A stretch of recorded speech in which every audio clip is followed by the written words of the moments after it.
Hello students, before starting today's chapter, we will just recall about what we have learned in the previous chapter that we have discussed.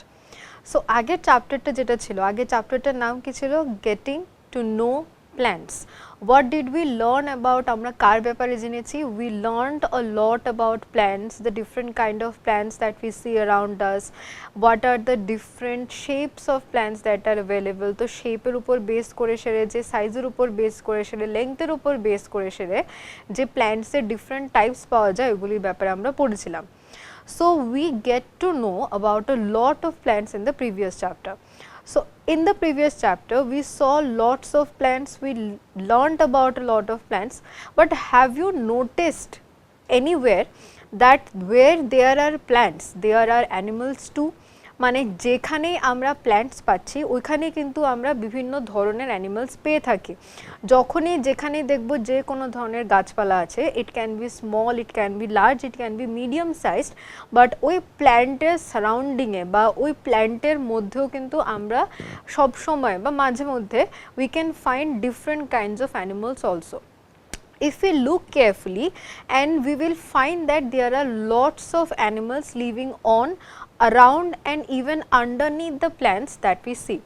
মানে আমরা যদি একদম carefully minutely observe করি, then we can see and we can find that there are lots of animals যারা plants এর মধ্যে থাকছে, that is they are living on the plants, plants এর around থাকে, plants এর আশেপাশে থাকে, বা plants এর underneath মানে গাছের নিচেও পাওয়া যায়. ঠিক আছে, বিভিন্ন ধরনের animals হতে পারে, সেটা বড় সাইজের হতে পারে, ছোট সাইজের হতে পারে, বা it can be small insects also. So if you observe, if we go out anywhere, আমরা কোনখানে বেরোচ্ছি, রাস্তায় বেরোচ্ছি, মাঠে যাচ্ছি, পার্কে যাচ্ছি, সব সময় দেখব যে গাছের আশেপাশে কিন্তু কোনো না কোনো অর্গানিজম আমরা সব সময় পাচ্ছি, সেটা ছোট হতে পারে, সেটা বড়ও হতে পারে. সো আজকের যে চ্যাপ্টারটা হলো, the name of today's chapter is plants and animals live together. Where there are plants, you will find animals also.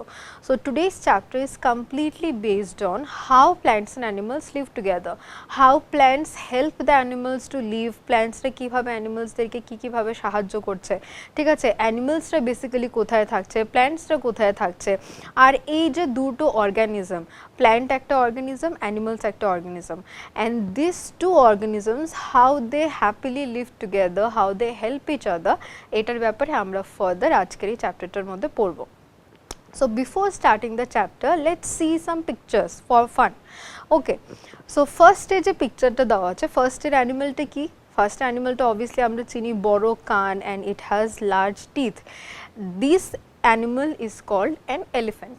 So elephants feeding on grass. তো ফার্স্ট এর পিকচারটার মধ্যে আমরা কি দেখছি, যে এলিফ্যান্টটা যেটা আছে, এলিফ্যান্টটা কি খাচ্ছে?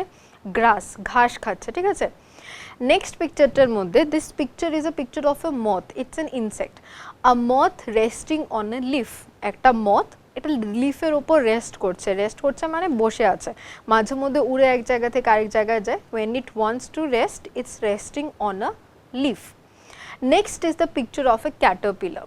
Caterpillar chewing a leaf. Caterpillar এর যে ফুড সোর্স থাকে, এই যে অর্গানিজমটা আছে, এটা যে ফুড সোর্স ইজ লিফ. তো এখানে ক্যাটারপিলারটা কি করছে? ক্যাটারপিলারটা পাতাটাকে চাবাচ্ছে, it's chewing a leaf. The fourth picture is picture of a earthworm. Earthworm মানে কেঁচো. তো earthworm on leaves and soil. Earthworm normally মাটিতে পাওয়া যায়. ঠিক আছে, আমরা যদি কোনো সময় গাছ লাগিয়ে থাকি টপের মধ্যে বা মাটির মধ্যেও গাছ লাগিয়ে থাকি, মাটিটাকে একটু উঠলে দেখবো এখান থেকে অনেকগুলো আর্থওয়ার্ম বেরোচ্ছে. Sometimes we can find presence of earthworm in the soil. So earthworm is present on leaves as well as soil. Next is a bird. A bird, the name of the bird is a tailor bird. A tailor bird singing. এখানে পাখিটা গান গাইছে, কিন্তু পাখিটা কোথায় বসে গান গাইছে? It's a branch of a tree. একটা গাছের ব্রাঞ্চের উপর বসে সেরে কিন্তু পাখিটা গান গাইছে. A woodpecker on a tree trunk. এখানে একটা উডপেকার মানে কাঠঠোকরা পাখি যে আছে, ওরা কি করে কাঠের উপর এরকম হ্যামার দিয়ে আমরা যেভাবে বাড়ি দিই, ওরা ওদের বিক দিয়ে সেরে মানে ওদের ঠোঁট দিয়ে সেরে কাঠের মধ্যে কন্টিনিউয়াস বাড়ি দেয়. তো woodpecker on a tree trunk. Tree ট্রাঙ্কের ব্যাপারে আমরা পড়েছিলাম, প্ল্যান্টের যে স্টেমটা যেটা থাকে, the part of the plant that is above the soil is called the stem. ওই স্টেমের যে পোর্শনটা যেটা থাকে ওইটাকে আমরা ট্রাঙ্কও বলে থাকি। তো a woodpecker on a tree trunk, এখানে একটা উডপেকার আছে, উডপেকারটা কোথায় আছে? একটা ট্রি ট্রাঙ্কের মধ্যে আছে। সো ফার্দার নেক্সট পিকচারটার মধ্যে যেটা আছে, অ্যান্টস বিল্ডিং দেয়ার নেস্ট ইউজিং লিভস, এখানে কিছু পিঁপড়ে আছে, পিঁপড়েটা কি নিয়ে যাচ্ছে? পিঁপড়েরা একটা পাতা নিয়ে যাচ্ছে। তো অ্যান্টসরা ওদের নেস্ট মানে ওদের বাড়িটা তৈরি করছে, কিভাবে তৈরি করছে? পাতা দিয়ে, সে আরও টুকরো যা জিনিস পাওয়া যায় এগুলি ইউজ করে সেটা ওদের ঘর বাড়ি কিন্তু ওরা তৈরি করে থাকে। A colorful stink bug on a leaf. Next পিকচারটার মধ্যে হলো গিয়ে একটা পোকা, কালারফুল দেখতে, একদম রেড ব্ল্যাক কালারের, ভীষণ সুন্দর দেখতে পোকাটা কোথায় রেস্ট করছে? পোকাটা একটা পাতার উপর কিন্তু রেস্ট করছে। নেক্সট পিকচারটার মধ্যে আছে a frog resting on a leaf. There is a frog মানে কি আমরা we all know frog is called ব্যাং। তো a frog resting on a leaf, ফ্রগটা রেস্ট করছে কোথায়? রেস্ট করছে একটা লিফের উপর রেস্ট করছে। নেক্সট পিকচারটায় a butterfly perched on leaf, butterfly মানে প্রজাপতি, প্রজাপতিটা কোথায় আছে? একটা পাতার উপর আছে।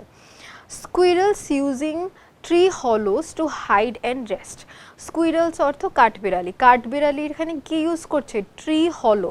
মাঝে মধ্যে আমরা গাছের মধ্যে কিছু গর্ত পেয়ে থাকি, we can see different hollows are present in different parts of the tree, they use this holes, they use this hollows to stay and store their food.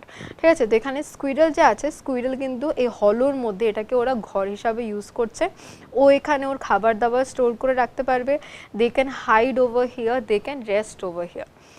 A barbet using a tree hollow for nesting. Barbet, this is a picture of a bird who is also using a tree hollow, that means the hole of a tree যেটা naturally present থাকে, this bird is also using a tree hollow for nesting.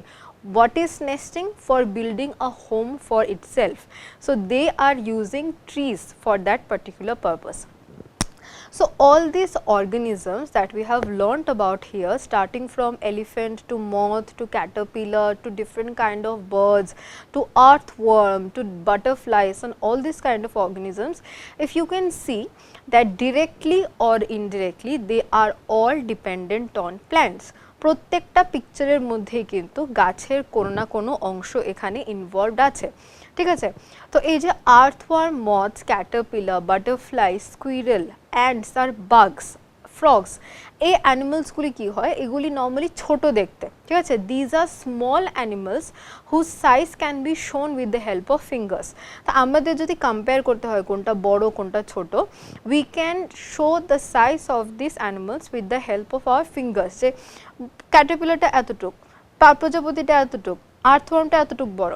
So we can use our fingers to determine the size of these animals, whereas elephants are big animals and their size can be shown with the help of arms. তো এখানে elephants যে আছে, হাতি যে প্রথম একদম অর্গানিজমটা যেটা আমরা দেখলাম সেটা অনেক বড়, it's very big, we can't determine the size of the elephant using just fingers, we can use our arms to determine the size of the elephant. এলিফ্যান্টের সাইজটা যদি বোঝাতে হয় তো বলবো কি বলবো, যে এতটুক থেকে এতটুক লম্বা, তো আমরা আমাদের আর্মস ইউজ করে সেরে we can say how much big or small it is. Woodpeckers, tailor birds and barbets can be shown with the help of your hands and they are medium sized animal.